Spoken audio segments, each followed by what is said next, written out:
अस्सलामु अलैकुम वरहमतुल्लाहि वबरकातुहू। मेरा नाम है बरकत और आप सभी लोग देख रहे हैं शिफा इमराज।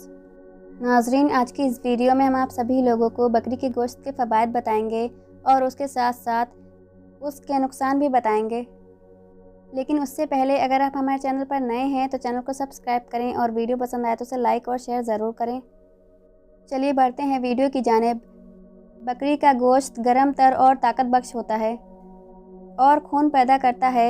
डॉक्टरों ने तहकीकात के बाद बताया है कि बकरे या बकरी के किसी भी अज़ू का गोश्त खाया जाए, इंसान के उसी अज़ू को ताकत मिलती है। नबी करीम सल्लल्लाहु अलैहि वसल्लम की रिवायत है कि आपने फरमाया, बकरी की नगहदाश्त अच्छी तरह करो और उससे तकलीफ़ दूर करते रहो, इसलिए कि बकरी जन्नत के चौपायों में से है। बकरी के गोश्त खाने के इतने सारे फ़वाइद हैं। नाजरीन, गोश्त खाते वक्त ये बात याद रखें कि एक साथ दो तरह के गोश्त खाने से जिस्म में बीमारियां पैदा होती हैं।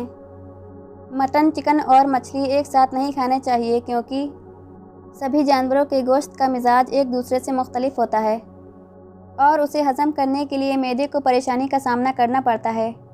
दो तरह के गोश्त जिस्म में इंसुलिन को भी ख़त्म करते हैं और उससे शुगर पैदा होने का अंदेशा रहता है, इसलिए दूर अंदेशी का तकादा है।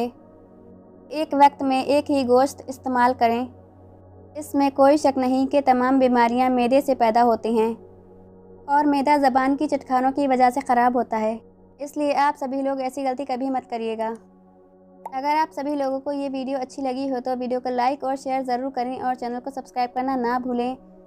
इंशाअल्लाह अगली वीडियो में फिर से मुलाकात होगी। अल्लाह हाफ़िज़।